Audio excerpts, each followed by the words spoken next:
Isto é importante, pois, na ausência de reflexão e planejamento de uma página, o quadrinista pode acabar tornando a leitura do seu quadrinho bem menos fluida.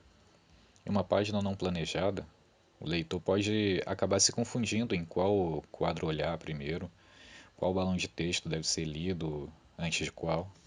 Isso pode gerar uma quebra no ritmo da leitura. Uma reflexão importante aqui: quebrar o fluxo de leitura e páginas onde o leitor se sente desorientado não são necessariamente melhores ou piores.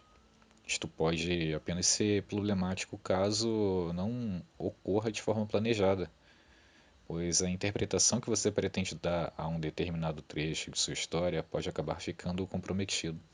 Assim, você pode acabar dando uma intenção de leitura diferente da que você originalmente tinha pensado.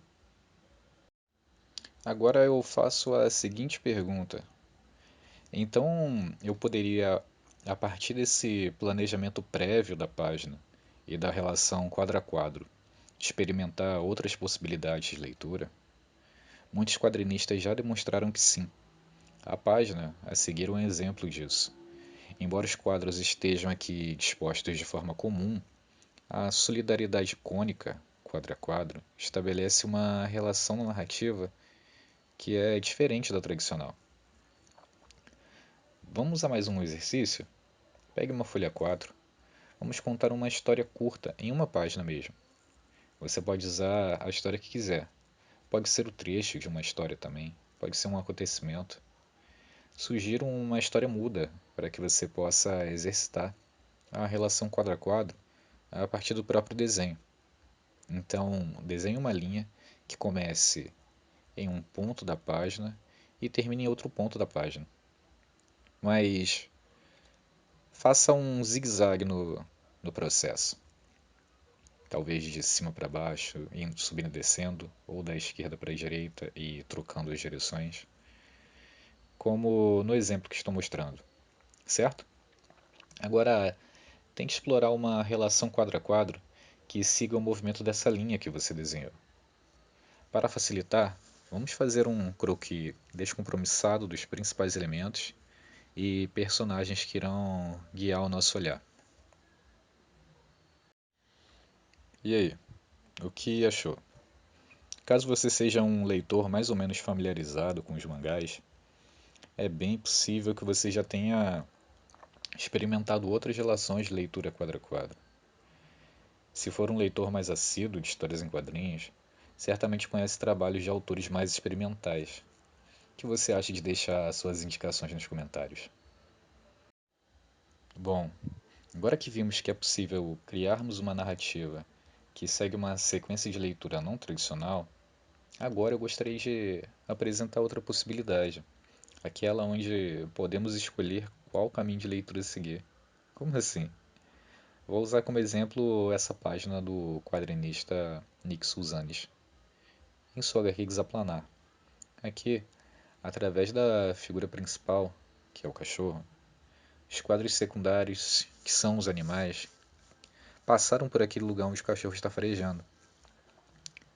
Suzanne nos demonstra que é possível termos uma variedade de direções de leituras possíveis através do quadro principal, o cachorro, e a relação que esse quadro principal tem com os quadros secundários, os animais. Não ficou claro? Vamos observar um trabalho onde esse recurso foi bastante explorado. Vejamos essa página desenhada pelo quadrinista norte-americano também, Chris Ware. Perceba as possibilidades.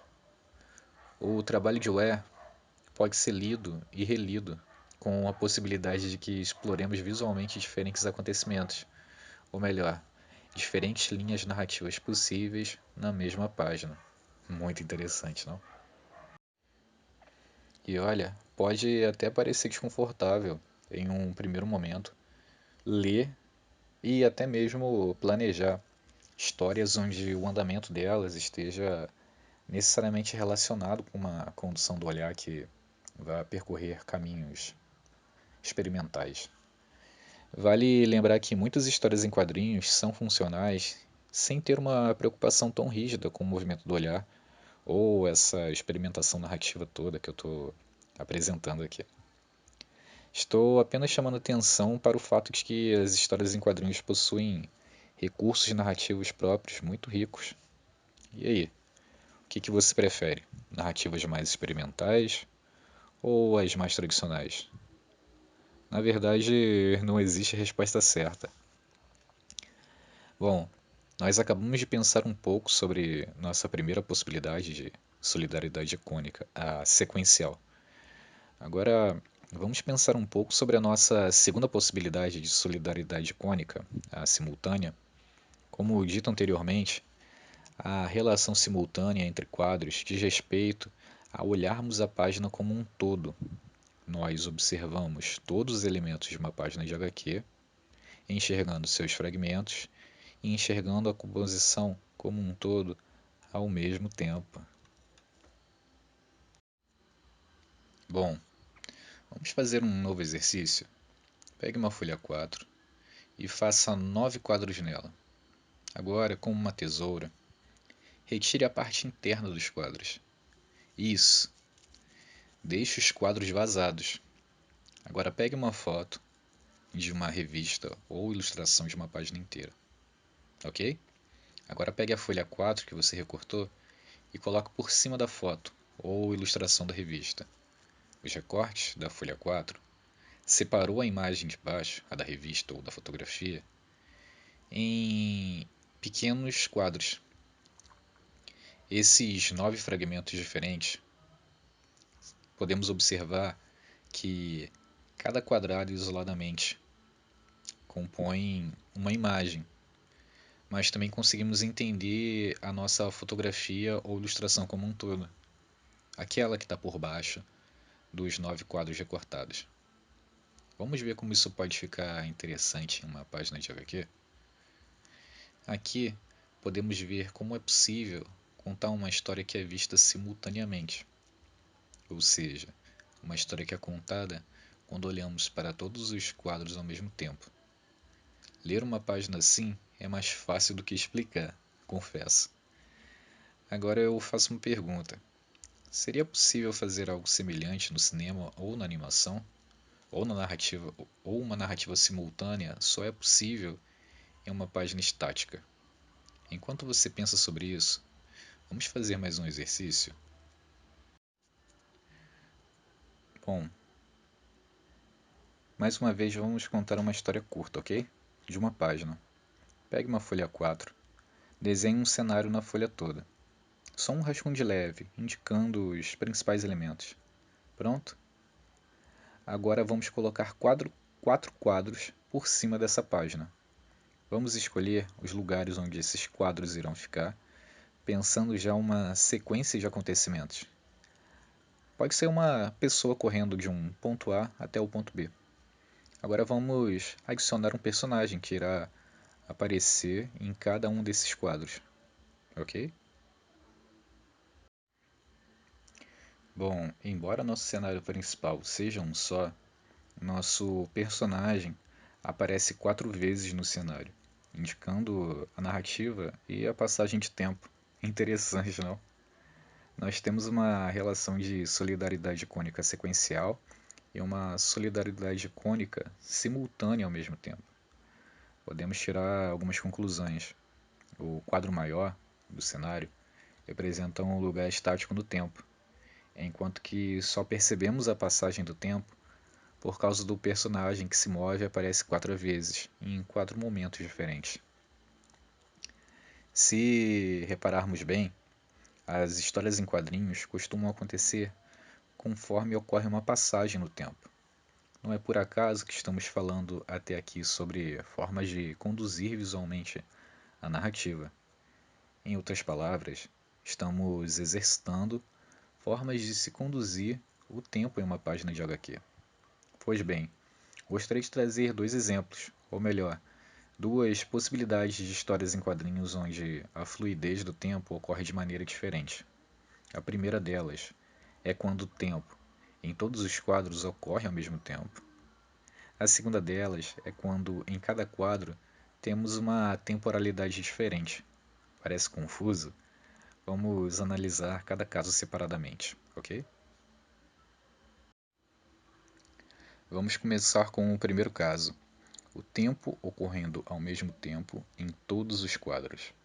Bom, aqui vou retornar um teórico de quadrinhos já citado no início desse vídeo, Scott McCloud, em seu livro Desvendando os Quadrinhos, dentre outras coisas, se dedica a pensar as diferentes relações quadro a quadro existentes. McCloud chegou à conclusão de que existem 6 tipos de relação quadro a quadro possíveis e as nomeou da seguinte forma: 1. Momento a momento. 2. Ação para ação. 3. Tema para tema. 4. Cena para cena. 5.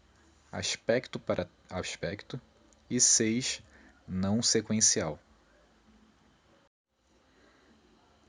Bom, o que nos interessa aqui é a quinta relação quadro a quadro, a aspecto para aspecto. McCloud define que esse tipo de transição, aspecto para aspecto, se caracteriza pelo olhar do observador que se desloca para diferentes lugares de um mesmo momento ou cenário. McCloud afirma ainda que, embora os quadrinhos na tradição ocidental exercitem bem pouco esse tipo de narrativa visual, na tradição dos mangás este recurso narrativo é explorado em larga escala. Vejamos uma página, por exemplo. Aqui, embora tenhamos uma série de quadros nos mostrando vários acontecimentos, não existe necessariamente um acontecimento que deva ocorrer primeiro e um outro que deva lhe seguir.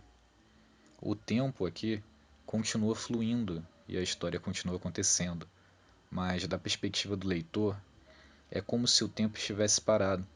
Ou melhor, é como se o leitor pudesse visualizar várias perspectivas de um mesmo acontecimento ao mesmo tempo.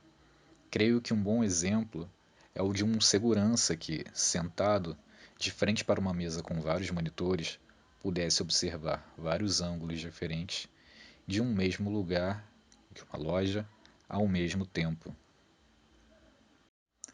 Munido desse recurso, o mangaka Takehiko Inoue, ou no original Inoue Takehiko, constrói páginas sensacionais em um jogo de basquete.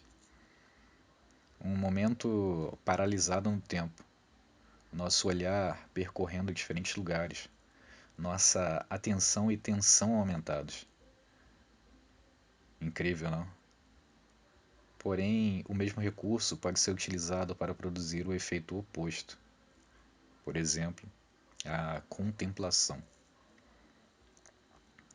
Vamos mais uma vez pôr em prática o que acabamos de aprender? Pegue uma folha ou qualquer outro recurso que você estiver utilizando para quadrinizar. Neste exemplo, você pode usar uma câmera fotográfica mesmo. Vamos construir uma página de história em quadrinho do que está acontecendo neste exato momento onde você está. Você está assistindo esse vídeo no seu quarto, sala, cozinha, quintal, varanda? Desenhe-se de onde você está em um quadro. Em outro, coloque outro elemento do cenário, talvez um gato sentado no seu colo, um café esfriando em cima da mesa, uma prateleira com livros empoeirados, o relógio de parede passando. Deixe a criatividade fluir e, principalmente, tenha em mente que aqueles elementos e perspectivas que você escolher adicionar na sua página, consequentemente contam uma história. Logo, que história você quer contar com esse exercício? Quais os aspectos que você está escolhendo mostrar e por quê? Pense sobre isso. Bom, para falar de nossa segunda forma de passagem do tempo, aquela onde as temporalidades ocorrem em momentos diferentes entre si, gostaria de apresentar para vocês uma HQ chamada Aqui, do norte-americano Richard Maguire. Em Aqui, Maguire nos conta a história de um lugar ao longo do tempo. Mas como isso? Bom, primeiro ele não conta uma história necessariamente cronológica. Segundo, que ele não usa uma narrativa linear. Parece confuso, né? Mas vendo é mais fácil de entender. Maguire escolhe um ponto de observação para o leitor e nos apresenta uma visão estática de um lugar e de um demarcador temporal. Esse lugar é sobreposto por outros quadros menores de momentos diferentes do tempo daquele mesmo lugar que o observador está observando. Logo, sob aquela perspectiva específica, mas em momentos diferentes no tempo. Assim, Maguire explora uma história que vai e volta no tempo, em uma leitura que não obriga necessariamente uma ordem, explorando sempre a simultaneidade entre os quadros. Incrível, não? Agora vamos realizar um novo exercício. Escolha um lugar da sua casa. Pode ser sentado, de onde você está mesmo. Pode ser do seu lugar preferido, na varanda ou na sala. Pois bem, sente-se no seu lugar preferido e desenhe na sua página inteira a sua perspectiva desse lugar, a sua visão desse lugar. Lembre-se, faça um esboço rápido e descompromissado. Não precisa se apegar aos detalhes e finalizações nesse primeiro momento. Apenas desenhe o que você vê. Tudo certo? Agora, imagine coisas que existiram no passado ou que você gostaria que existissem no futuro, nesse mesmo lugar, ou seja, nessa mesma perspectiva do que você está vendo agora. Adicione-as ali, através de quadros sobrepostos. Você pode fazer como fez Maguire e colocar o ano ou não. Experimente possibilidades, adicione outras ideias que acha interessante para esse exercício. Agora, vamos compartilhar os seus trabalhos nas redes? Bom, atualmente a internet tem sido um dos meios mais acessíveis para divulgar nossos trabalhos. Claro, isso quando temos ao menos um celular com uma câmera razoável e disponibilidade de acesso à internet. Se esse for o seu caso, vamos a algumas dicas. As redes sociais são um espaço frequentemente usado para o compartilhamento e publicação de histórias em quadrinhos. O Instagram, por exemplo, é uma das redes usadas com frequência e é o lugar onde eu tenho mais familiaridade. Então, tendo como referência essa rede social, vamos a algumas dicas muito importantes. Então, os materiais básicos que você vai precisar para publicar suas histórias em quadrinhos no Instagram são um celular com uma câmera funcional e o aplicativo do Instagram instalado. É importante, contudo, ter em mente que as redes sociais trabalham com um número de dimensões específicas. Atualmente, o Instagram trabalha com as seguintes dimensões: o quadrado, largura e altura de 1080 pixels, o retrato ou vertical, largura de 1080 pixels por altura de 1350, e a paisagem ou horizontal, largura de 1080 pixels e altura de 566 pixels. Então, ao pensar suas histórias em quadrinhos para publicação online, pesquise sobre os formatos e dimensões compatíveis com a rede social que você irá publicar, tudo bem? E não se esqueça, marque o meu perfil, @remibranco, e as hashtags, hashtag Cultura Presente nas Redes 2 e hashtag Narrativa Visual para as Histórias em Quadrinhos. E aí, o que vocês acharam do exercício? Pratiquem, reassistam o vídeo, pausem, façam os exercícios novamente, reassistam esse vídeo, curtam, comentem, sigam o canal e muito obrigado. Oi, tudo bem? Me chamo Remy Branco, sou historiador e ilustrador da Baixada Fluminense e hoje quero falar um pouco sobre histórias em quadrinhos.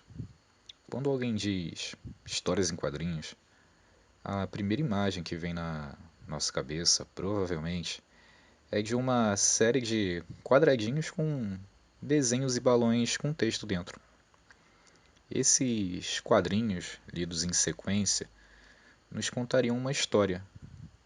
Essas histórias podem ser curtas, como as tirinhas de 3 quadros, ou podem ser extensas, contadas através de vários volumes. Mas quando alguém insiste na pergunta o que são histórias em quadrinhos, percebemos o quanto pode ser difícil fazer uma definição desse conceito. Então, como historiador, primeiro gostaria de entender as histórias em quadrinhos a partir de uma perspectiva, digamos, histórica. Para nós, historiadores, as histórias em quadrinhos surgiram como um artefato cultural acessível para apreciação e consumo popular. As histórias em quadrinhos, ou HQs, teriam sua gênese no contexto das modernas técnicas de impressão e da popularização dos periódicos diários como meio de comunicação para grandes públicos. Tendo isso em mente, o surgimento das histórias em quadrinhos está diretamente ligado à segunda metade do século XIX e às transformações advindas da Revolução Industrial. Assim, as histórias em quadrinhos surgem nas páginas dos jornais que possuíam como público principal as classes trabalhadoras urbanas, que gradativamente estavam ocupando as cidades e também as fábricas. As HQs compunham parte das notícias periódicas que circulavam de mão em mão, em publicações impressas em papel. Elas acompanhavam notícias importantes, notícias efêmeras, propagandas de produtos, comentários políticos, informes e por aí vai. Ao longo da primeira metade do século XX, as histórias em quadrinhos ganharam suas próprias revistas especializadas, onde se consolidaram, mas não pararam. O século XXI e a popularização da internet é atualmente outro espaço onde as HQs podem ser encontradas em diferentes formatos e modelos. Embora não tenha sido um fenômeno exclusivamente estadunidense, com certeza foi ali onde mais se notabilizou o consumo das histórias em quadrinhos voltado para as classes populares.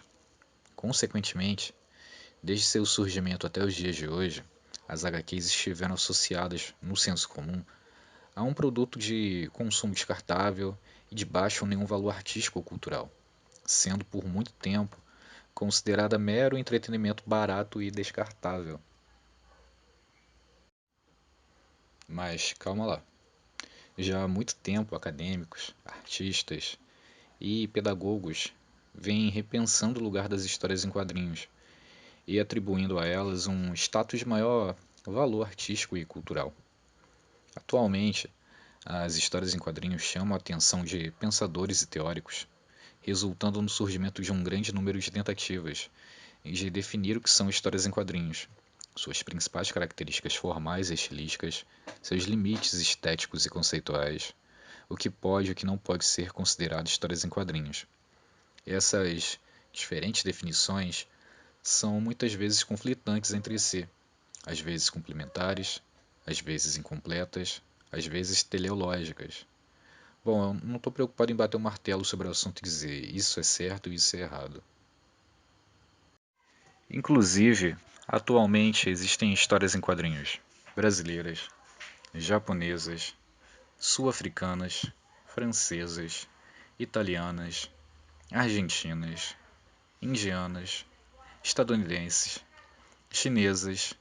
Em praticamente todos os lugares do mundo existem histórias em quadrinhos. Existem também histórias em quadrinhos nos mais variados formatos: tirinhas de jornal, tirinhas de internet, aplicativo para leitura de histórias em quadrinhos, revistas em quadrinhos, coletâneas de histórias em quadrinhos, graphic novels e outras possibilidades mais.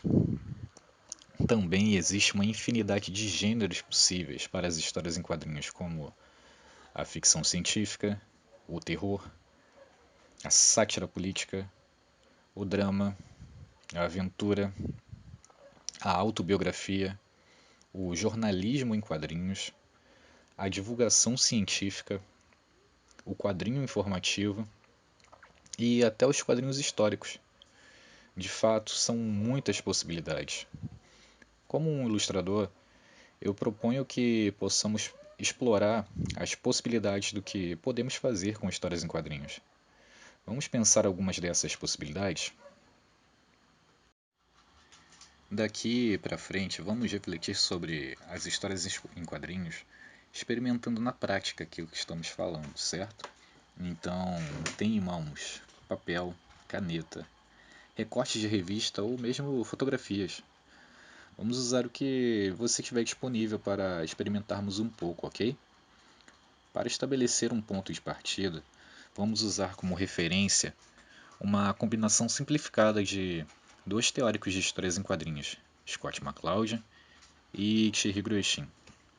A partir da forma como eu me aproprio desses dois autores, entenderei as HQs como um conjunto de imagens justapostas no espaço, cuja finalidade é produzir uma narrativa gráfica.